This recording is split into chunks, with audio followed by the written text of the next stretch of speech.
In this video I'm going to harmonize the beautiful Antonio Carlos Jobim Bossa, If You Never Come to Me, in advanced jazz harmony. I'll go right from the start in quite a bit of detail, explaining my chord choices and finishing with the orchestration.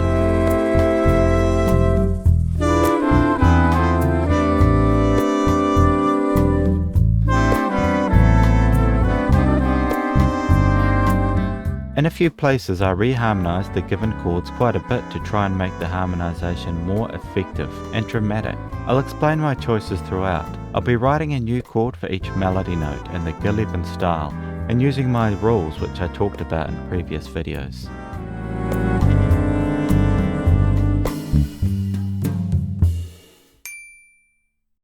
I love how this opening is long notes rising by semitone as the chords go down by semitone. It's a lovely way to start. Okay, on to the first chord. I've got a fifth in the melody, so I'm going to place the third just below that. And then for a chord 1, I can choose whether I want to have a major 7th or a major 6th. I'm going to go with a major 6th for now and add a 9th as well. There we go, G6-9. For the F sharp major 7, we have a 6th in the melody, so first I'll place the 3rd. Notice throughout that I usually place the 3rd first, as this is the important note and it needs to be in a good place. I'll add a major 7th, as we already have the 6th in the melody, and I'll add a 9th as well. It's completely fine to have a 6th and a 7th in your voicing. The chord will just be slightly richer, and in this voicing it's quite nice. For the F major 7, we have the major 7th in the melody, so I'll place the 3rd, 5th, and 9th. That should sound good.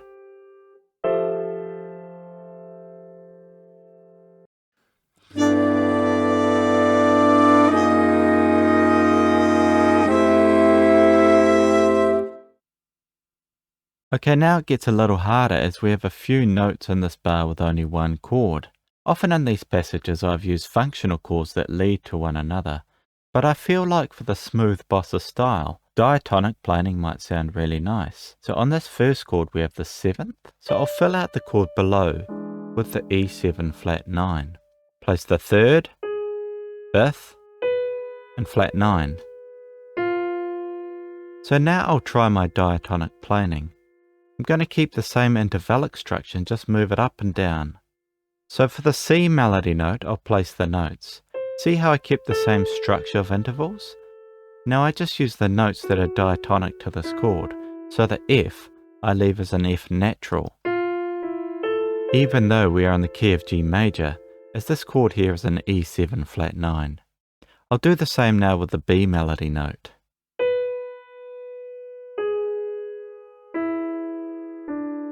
Now the question arises, do I keep the G sharp on the 5th? As without it we would have a nice C major 9.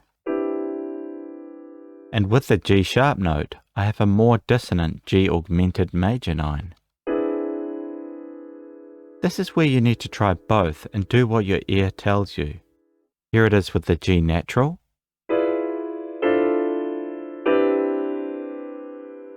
Here it is with the G sharp.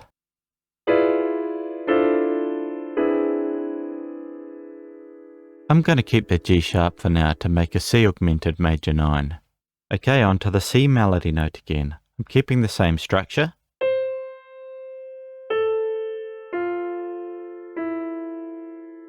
But now I notice a chance to change my bass note, the note of the lowest horn, to a B, as then it will lead so nicely to the A of the next chord. That leaves me with a F sharp major 7 over B, but I think it will be nice and worth it on this resolution. Let's fill in this A minor.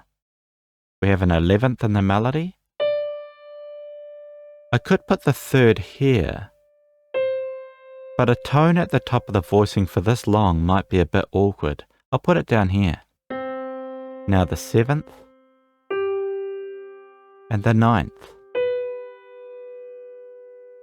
I prefer choosing the 9th over the 5th as it gives me a bit more flavour and matches the level of dissonance of the other chords. Now my lowest horn has a nice scale, and the horns all have nice flowing parts to play. One advantage of diatonic planing is that all of the horns get to play a similar contour, which means it will be sometimes more exciting than a boring inner part. Let's hear that.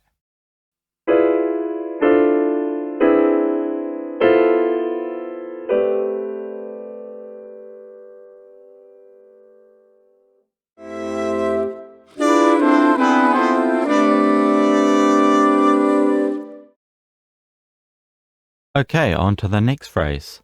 This phrase is a little trickier as the melody includes the root note, and where possible I prefer not to have the same note in the melody and in the lowest horn. It's my second rule. Of course, rules are meant to be broken, but in a rich harmonization such as this one, if you suddenly have the same note in the melody and lowest horn, it can sound a bit thin. I'll show you what I mean by going to the last note of this phrase first. The chord is a C minor, and I have a C in the melody. If I'm not going to change the chord, I'll need to have some sort of inversion, and this chord is interesting as the 7th changes throughout its duration. So let's say I'm going to have a C minor 7 here. I could try the 7th in the lowest horn, and then place my flat in 3rd, my 5th, and 9th. That would work. And the chord still sounds nice and full. Okay, let's go back to the first melody note. It's the 3rd in A minor. Okay, I'll place the 7th here, and the 5th, and the root. Okay, now if I want to keep 5 distinct pitches in the chord, I'll have to add another note. Adding a 9th will be quite dissonant here. So I'll try an 11th. Yeah, that sounds okay.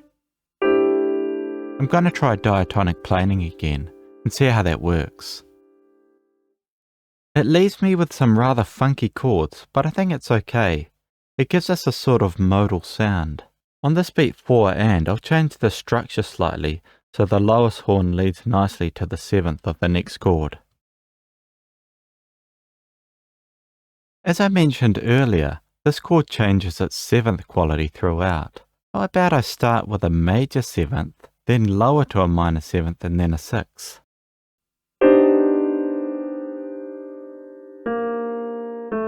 It leaves us with the dreaded minor 9th interval between the lowest horn and the melody, but this tension is resolved as the lowest horn works its way down. Let's try it out. It's quite crunchy, but it's also tasty. Here's what it sounds like with the horns.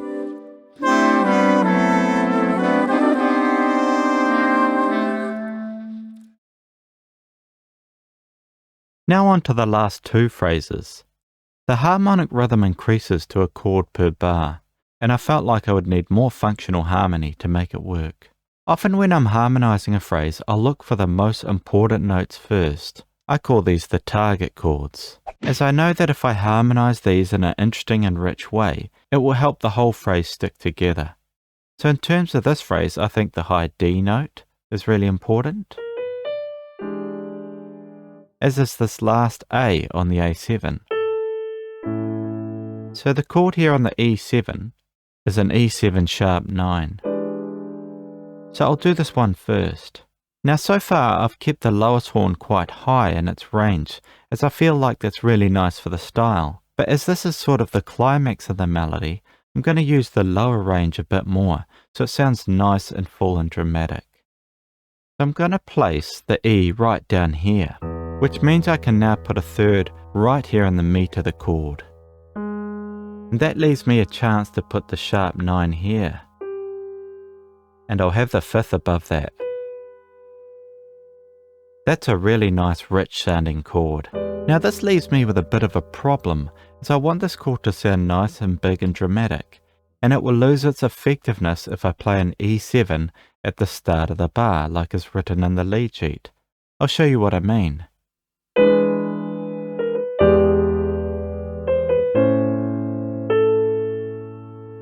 See how it takes away the drama playing this chord too early? So how about I place a B7 which is its 5 chord here on beat 1.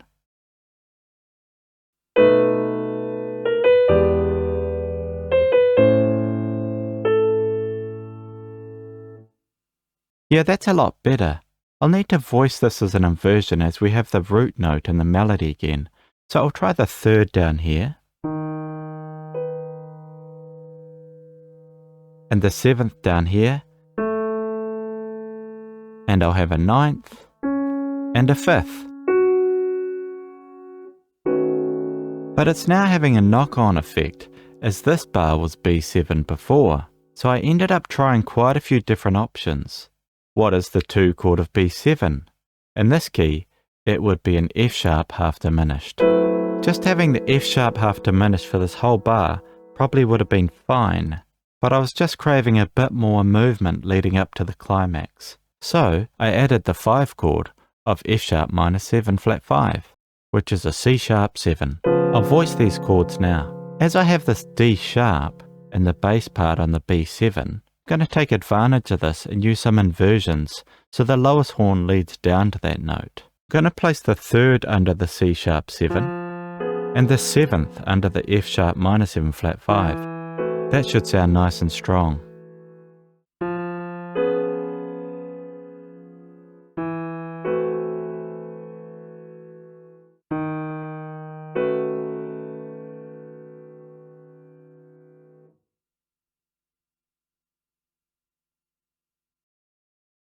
Notice I haven't bothered about these other notes yet. Of course they're important as they are in the melody, but they're not as important as the target notes. And because of this, I'm quite happy to leave their harmonization until I've finished the important notes first. The shorter duration means that it will be easier to fill in whatever harmonies I need to make it work. Before I do some of these other notes, I'll look at the last note of the phrase, which was one of our target chords. Again, it's a root note to the chord, so I'll try a tritone substitution this time, and I could even try the A7 on beat 1 of that bar. Rule 2, not having the same note in the bass and in the melody, is really altering our harmonization. Please break this rule when you like, but give it a try and see how you like it, and see if you like what options it inspires for you. When the lowest horn is in the lower register, I really like to have it playing a nice melody, and that's actually my first rule. And now that I've done the target notes, I can see a nice shape and contour appearing in the bass. So how about I have a scale leading up to the A? And I'll lead down to this E chromatically. Now that I have the melody and the lowest note, I can fill in 3 inner parts to make it work. First, this tritone sub, E flat 7. I'll place the 7th here, and the 9th. And I'm actually going to try it without the 3rd and use the 5th instead. See if you like the sound. It does make it a little more ambiguous. It adds a bit of tension which I like, and leaves us wanting to get on to the next phrase. For the A7 I'll place the 3rd, 7th and 5th, which leaves us with the A7 sharp 9. Now onto this F sharp in the bass for the C melody note. So the chord is most likely to be a diminished chord or a dominant chord of some type. My rule 3 is to fill in 3 inner parts, and when you have the melody and the bass completed, it can be a lot more simple to fill in these parts. Often I'll try diatonic notes first, and then edit them as needed. I'll fill in these 2 notes. And notice now I've got a flat 9 and a flat 7. So if I put a 3rd here, I'll have a F sharp 7, flat 9, flat 5. My rule 4 is not to repeat the same notes in the same part in a row, which actually limits our options for this chord. But having limits can sometimes be really creative. I'll place this F sharp here as it's a nice part for the player to play this G, F sharp and then G again. And I'll put in the 3rd below. Again, it's a nice moving part for the player. And I'll put in a C, which will be the 3rd, which gives us a G sharp 7, sharp 9, flat 5. I know that sounds like a complex chord, but when you're given the melody and the root note, you can fill in whatever inner parts work to make it work and sound good to you. Notice that the inner part now is really nice for this player who gets to play G sharp, A sharp, C, and then C sharp. It's things like that that the player will appreciate and be able to play their part nicely. And now I'll do a similar technique for these two notes. I broke rule 3 here, not having 3 distinct inner parts. I've got an A sharp here and an A sharp in the melody. But I think it's okay as the duration is quite short and the inner voice leading is really nice. They get to play an A sharp, A, G sharp.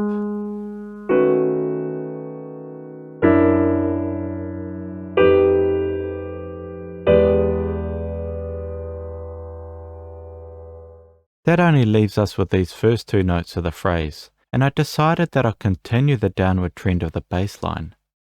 So I placed an A flat and G here, and filled in the inner parts. And here's what it sounds like. Do you think the climax sounds good?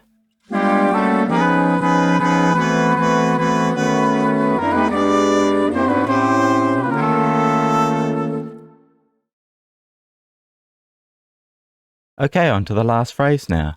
I found this particularly difficult to get this phrase right, and I think I did about 15 different versions. I'll show you what I came up with. This is a really nice melodic ending to these 16 bars.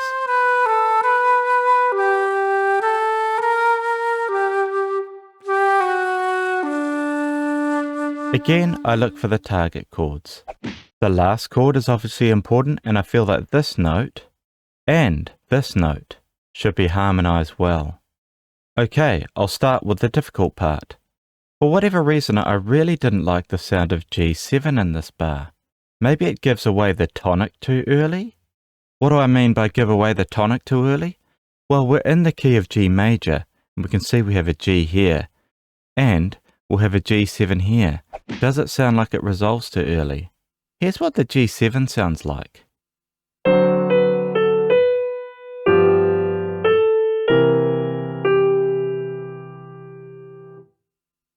It just sounds a little too resolved for me. So what should I change it to? I tried lots of options, including the tritone substitution, but the one I found to be most satisfactory was to replace it with an E7. This might seem like an interesting substitution, but substituting a dominant chord a minor third away is a known technique. It's the relationship of the upper parts outlining the diminished chord that allows us to do this. So a G7 can be replaced with an E7, a C sharp 7, it's tritone sub, and a B flat 7. Here's what the E7 sounds like on the target note. I think it's a bit surprising, but it works. The sharp 9 is in the melody, so I place the third down here, and then the 7th, and then the 5th. There we go, E7 sharp 9. You'll be pleased to know that I did like the sound of the C7 on the other target chord. I placed the 3rd below, the 7th, and the flat 9.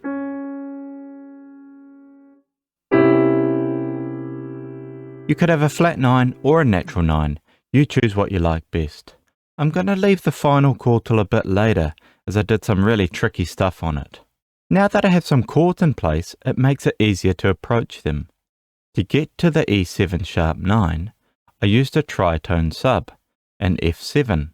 I'll place the 3rd, the 7th, and a 9th. There we go, F9 sharp 11. And I did the same to get to the C7. I used the tritone sub, D flat 7. It's the 3rd, flat 7, and 9th.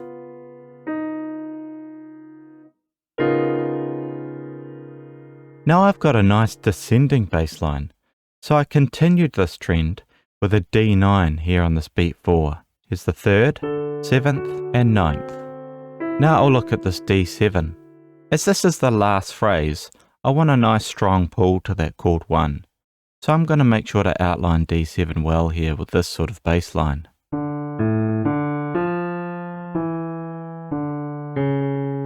I think that has a nice contour to it. and should make for an interesting melody on the lowest horn. Then I'll try some diatonic planing.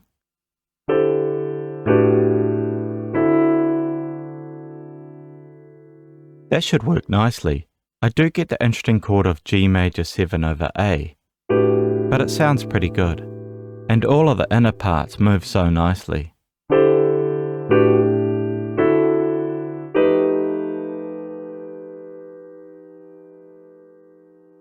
And that just leaves the last 3 chords.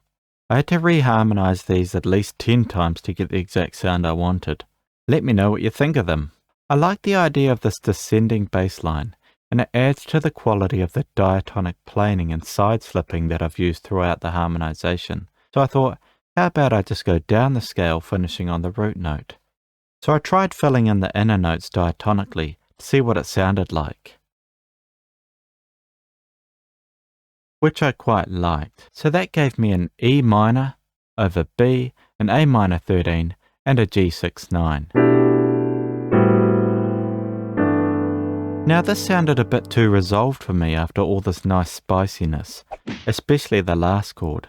So I changed the last chord to incorporate the last 2 chords of the lead sheet, placing an A flat triad inside the D melody and G bass note. Check it out. Ah yes, that's the sound. Now this may not be appropriate on the very final chord of an arrangement, but I like the slightly hanging quality here that suggests the music is continuing. Then I tried some other diatonic chords which didn't necessarily match the bass note, an A minor 7 over B and a G major 7 over A, which I quite liked.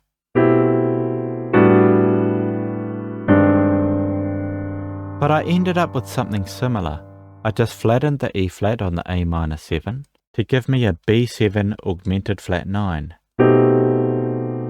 And I changed the second to last chord to be a G diminished major 7 over the A, which ended up looking more like an A13 flat 9. Selecting a G diminished might seem a bit random, but having a 1 diminished resolved to a chord 1 can sound quite nice. It's just that I didn't resolve it to chord 1. And that's the harmonization complete. Well done if you made it this far. As I mentioned at the start, this is in the style of Gil Evans, who is known for his use of winds and French horns. So I opted for the interesting combination of flute, alto flute, 2 bass clarinets, 2 French horns, and trumpet, with drums and bass. And I voiced them like this: flute and muted trumpet on the melody, which of course we know is a magic combination. Check out my other video on this if you haven't seen it already. Link is in the description. Alto flute on the next part down, and then the 2 French horns play the inner parts. Then to reinforce the melody, I have the bass clarinet play the melody an octave lower, and the other bass clarinet on the bass line or lowest horn part. And just to compare, I had 2 B flat clarinets recorded on the same inner parts as the French horns. I'll play both to you and then you can decide which one you like best. The only part where I changed this orchestration is in the first 3 bars, where I opened the voicings up. I did this by dropping the 3rd down an octave in each instance, as well as the bass note. Thanks so much to the players, and thanks to Janine Bailey for allowing me to use these drums from her amazing album where she sings this very song. A link is in the description to hear her version. If you made it this far and really like this detailed harmonization stuff, you'll enjoy my harmonization workbook, which can be purchased from Ko-fi. You can also support me on the same site. Okay, here are the 2 playthroughs. The first one is with the horns on the inner parts, and the second one, the clarinets will be on the inner parts. Let me know which one you like best, and if you've got any questions, leave them in the comments down below.